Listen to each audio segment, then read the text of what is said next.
Halo semua yang hobi nonton film, kembali lagi di channel Hobi Film. Gimana kabarnya? Semoga kalian baik-baik saja ya. Oke, di video kali ini saya akan membahas sebuah alur cerita dari film yang berjudul Pelukis Hantu. Film yang disutradarai oleh Arie Kriting dan diperankan oleh Ge Pamungkas. Film ini merupakan tentang seorang pelukis yang sangat berbakat dalam ahlinya tersebut. Nah, karena tuntutan ekonomi, pelukis tersebut ditawarkan oleh temannya untuk melukis hantu di sebuah acara televisi. Namun, pelukis tersebut tidaklah pandai untuk melukis hantu. Tapi, saat acara sedang berlangsung, entah mengapa tiba-tiba dia berpindah ke dimensi lain dan melihat penampakan hantu. Oke, tanpa lama-lama lagi, langsung saja kita masuk ke alur cerita. Namun, sebelum masuk ke alur cerita, buat kalian yang belum subscribe, silahkan subscribe dan nyalakan loncengnya. Dan jangan lupa juga untuk like video ini. Oke, terima kasih buat yang sudah subscribe. Langsung saja ke alur ceritanya. Film dibuka dengan memperlihatkan seorang anak kecil yang sedang mencoret-coret muka ibunya dengan sebuah lipstik. Dan saat dia sedang mencoret muka ibunya pun tiba-tiba terbangun dan anak tersebut lari untuk bersembunyi dari ibunya. Ibunya tersebut pun memanggil nama anak tersebut. Nama anak tersebut adalah Tutur. Anak tersebut bersembunyi di bawah meja makan. Ibunya mencari anak tersebut dengan memanggil namanya. Anak tersebut pun tertawa sebab ibunya yang tidak bisa mencari dia. Dan tiba-tiba ibunya mengejutkan anak tersebut dan anak tersebut pun kepalanya terantuk ke meja. Di sini. Dan ibunya pun membawa Tutur ke kamar dan memberitahu bahwa mencoret-coret muka ibunya tersebut tidaklah baik. Dan ibunya tersebut pun menyuruh Tutur untuk tidur. Dan saat ibunya keluar dari kamar, ternyata Tutur tersebut hanyalah berpura-pura tidur. Dan dia pun bangun ternyata untuk melukis. Nah, saat Tutur sedang melukis, dan tiba-tiba ada sosok makhluk halus yang sedang menghadap ke arah Tutur. Dan Tutur pun ketakutan dan memanggil ibunya. Dan film pun baru dimulai.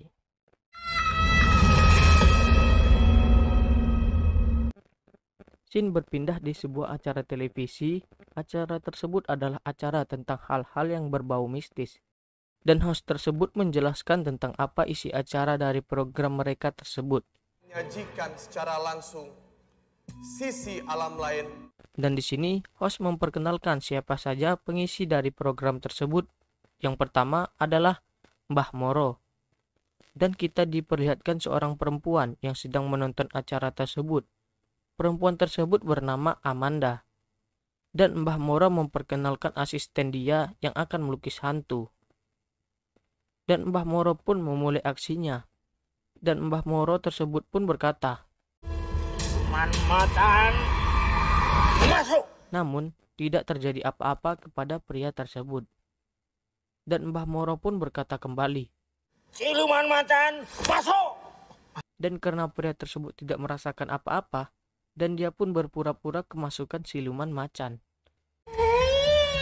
Dan Mbah Moro pun berkata kembali, Siluman macan masuk. dan tiba-tiba siluman macan yang beneran masuk ke asistennya Mbah Moro, yaitu pelukisnya. Dan pelukis yang kerasukan siluman macan tadi menyerang Mbah Moro.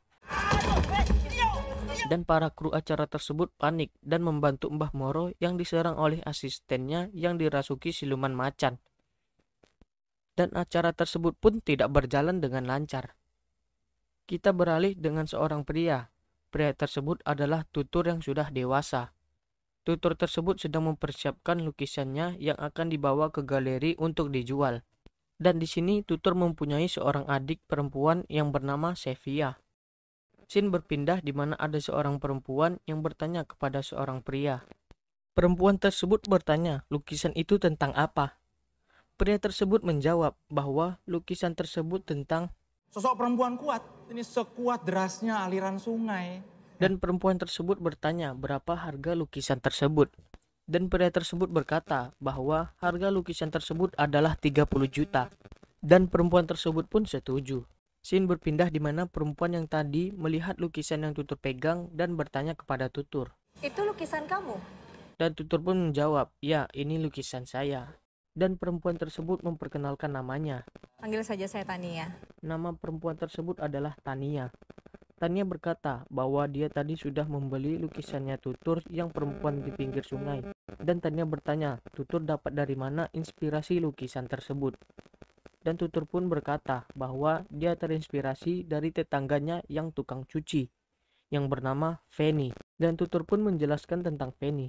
Mbak Feni adalah sosok yang baik, walaupun sering digamparin sama suaminya. Dan Mbak Tania tersebut pergi dan tidak jadi membeli lukisan tersebut. Scene berpindah di mana kru acara yang di awal film tadi, kru tersebut bernama Heru, yang sedang berbicara kepada kru wanita. Kru wanita tersebut berkata bahwa pelukis yang kerasukan tadi tidak mau lagi melukis di acara televisi tersebut. Sebab saat dia kerasukan siluman macan, dia ditempatkan di tempat yang gelap. Karena dia tidak bisa melihat gelap sedikit pun. Terus dia kalau tidur buka mata gitu? Kita beralih di mana ada seorang OB yang bernama Udin, dan Udin tersebut menelpon Tutur. Ternyata Udin tersebut adalah temannya Tutur. Udin berkata kepada Tutur bahwa di tempat dia bekerja sedang mencari pelukis. Kita beralih di mana Udin yang sedang berbicara kepada Tutur untuk melukis saja hantu yang pernah dilihatnya waktu kecil. Dan Tutur pun mulai melukisnya. Scene berpindah di rumahnya Tutur, di mana Sevia adiknya Tutur menyuruh Tutur untuk menerima tawaran untuk melukis di acara televisi tersebut. Singkat cerita, kita beralih di mana Tutur yang ternyata setuju untuk melukis di acara tersebut. Dan di ruangan tersebut, Tutur sedang bersiap-siap untuk tampil. Kita beralih di mana acara yang baru dimulai. Di sini hostnya tersebut memperkenalkan pelukis hantu baru. Dan Tutur pun memulai melukis dengan menutup matanya dengan sebuah kain. Namun, karena Tutur yang awalnya tidak pernah melukis dengan menutup mata, dia pun mengangkat kainnya sedikit ke atas dan kelihatan bahwa Tutur tersebut sedang mengintip saat melukis. Dan setelah Tutur melukis, hostnya tersebut bertanya kepada Mbah Moro, kenapa hantu tersebut tersenyum? Dan Mbah Moro pun menjelaskannya. Karena sudah berhasil meneror orang. Di sini kita melihat Amanda yang sedang menonton acara tersebut dan berkata, sejak kapan ada Gundurwo Rama? Dan segmen kedua pun dimulai, di mana Tutur yang akan memulai melukis dan menutup matanya. Dan saat akan melukis, tiba-tiba tangannya Tutur bergetar. Dan Tutur pun tiba-tiba pindah ke dimensi lain. Dan tiba-tiba ada sosok yang melintas di sekeliling Tutur. Dan Tutur pun terkejut melihat sosok kuntilanak di depannya yang melayang. Tutur pun melukis sosok kuntilanak tersebut sambil ketakutan. Dan orang-orang yang di studio terkejut sebab Tutur yang tiba-tiba beneran melukis hantu. Saat sedang melukis hantu yang dilukis Tutur tersebut, tiba-tiba mendekat ke Tutur dan ingin mencekik Tutur. Dan Tutur pun terjatuh dari tempat duduknya sambil berteriak ketakutan.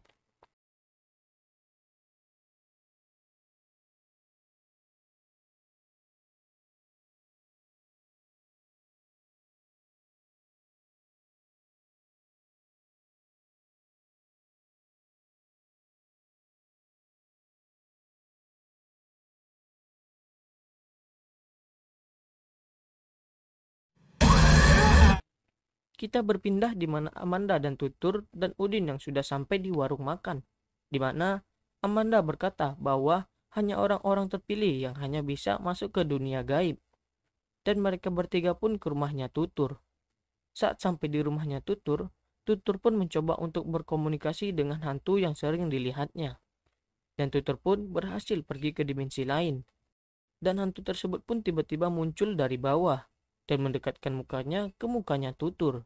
Dan saat mukanya sudah dekat dengan muka Tutur, dan hantu tersebut pun berkata. Dan Tutur pun teriak ketakutan. Dan kita beralih di mana Tutur yang sedang berada di dimensi lain, Tutur pun mengajak bicara ibunya. Ibunya pun berkata kepada Tutur untuk mencari kuburannya di gudang kayu. Dan Tutur pun berangkat ke gudang kayu yang dikasih tahu oleh ibunya untuk mencari kuburan ibunya bersama Amanda dan Udin. Dan mereka bertiga pun sampai di sana. Mereka bertiga pun berkata kepada orang yang berada di depan gudang tersebut bahwa mereka ingin ke kuburan yang ada di dalam gudang tersebut. Dan mereka bertiga pun diantarkan ke kuburan yang ada di dalam gudang tersebut. Dan Tutur pun bertemu dengan ibunya Ibunya pun menceritakan kejadian di masa lalu saat ibunya masih hidup. Kabarnya. Setelah selesai bercerita, ibunya menyuruh tutur untuk mencari Natali. Sebab Natali lah yang menyimpan surat yang dikasihkan bapak tutur yang belum sempat dibaca oleh ibunya. Dan mereka bertiga pun sampai di rumahnya Natali. Dan mereka pun menjelaskan kedatangan mereka ke rumahnya Natali tersebut. Dia ingin melihat sebuah surat yang pernah dikirimkan oleh suaminya di masa... Dan Natali pun memberikan surat tersebut kepada mereka bertiga. Scene berpindah di mana Amanda dan tutur yang berada di dalam mobil. Dan Amanda bertanya kepada tutur, apakah suratnya sudah dikasihkan ke ibunya? Tutur pun menjawab bahwa dia sudah memberikan suratnya. Padahal dia belum memberikan suratnya. Dan tutur pun melamun. Dan tutur pun berteriak ketakutan karena kemunculan ibunya tersebut. Dan sampai di rumah, tutur langsung ingin melukis sebab dia ingin berkomunikasi dengan ibunya. Karena dia merasa bersalah sudah membohongi ibunya. Namun tidak bisa. Kita beralih di mana tutur yang sedang syuting acara televisi dan mulai melukis. Dan tutur pun pindah ke dimensi lain. Dan tutur pun berkata kepada ibunya bahwa dia nggak bermaksud ingin membohongi ibunya. Dan tutur pun kembali ke studio kembali. Namun lukisan hantu yang dibuat tutur tidak seperti biasanya. Lukisan hantu tersebut kelihatan marah kepada tutur. Dan tiba-tiba lukisan tersebut bergetar dan mengeluarkan tulisan ibu harus mati jika ibu mau hidup. Amanda pun menelpon tutur dan bertanya ada apa. Dan tutur pun jujur kepada Amanda bahwa dia belum memberikan suratnya kepada ibunya. Dan Amanda pun menyuruh tutur untuk pergi ke rumah sakit tempat ibunya tutur dirawat. Ibunya tutur pun merasuki adiknya tutur yaitu Sevia dan mencekik ibunya tutur yang sedang berbaring. Saat hantu tersebut sedang mencekik ibunya tutur, tutur langsung membaca surat yang diberikan bapaknya tutur. Dan setelah membaca suratnya, dan hantu tersebut pun keluar dari tubuhnya Sevia. Amanda pun marah kepada tutur sebab tutur yang tidak langsung memberikan surat tersebut kepada ibunya. Karena Amanda menganggap bahwa tutur tidak memberikan suratnya karena kalau diberikan karirnya akan hancur. Dan Amanda pun pergi dari rumah sakit tersebut. Kita beralih di mana tutur yang berada di rumahnya Amanda untuk meminta maaf dan menjelaskan apa sebenarnya terjadi. Scene berpindah di mana tutur yang sudah berada di dimensi lain dan tutur pun berkata kepada ibunya bahwa dia minta maaf dan terima kasih karena ibunya masih mau hadir menemui tutur. Dan tutur pun menceritakan apa saja yang dia rasakan ketika dia ketemu ibu kandungnya walaupun beda dimensi. Dan tutur menyuruh ibunya untuk pergi dan istirahat dengan tenang. Dan ibunya pun turun mendekati tutur dan berubah seperti ketika ibunya masih hidup. Dan ibunya pun memeluk tutur. Dan ibunya pun pergi dengan tenang. Dan ketika ibunya sudah pergi, semua lukisan yang dilukis tutur tentang ibunya tiba-tiba menghilang dengan perlahan-lahan. Scene berpindah di mana ibunya tutur yang sudah boleh pulang dikarenakan sudah membaik. Dan tutur pun membuka galeri lukisan di rumahnya. Dan film pun selesai. Oke, terima kasih yang sudah menonton. Dan jangan lupa untuk subscribe dan nyalakan loncengnya. Dan jika kalian suka, jangan lupa untuk like video ini. Oke, terima kasih dan sampai jumpa.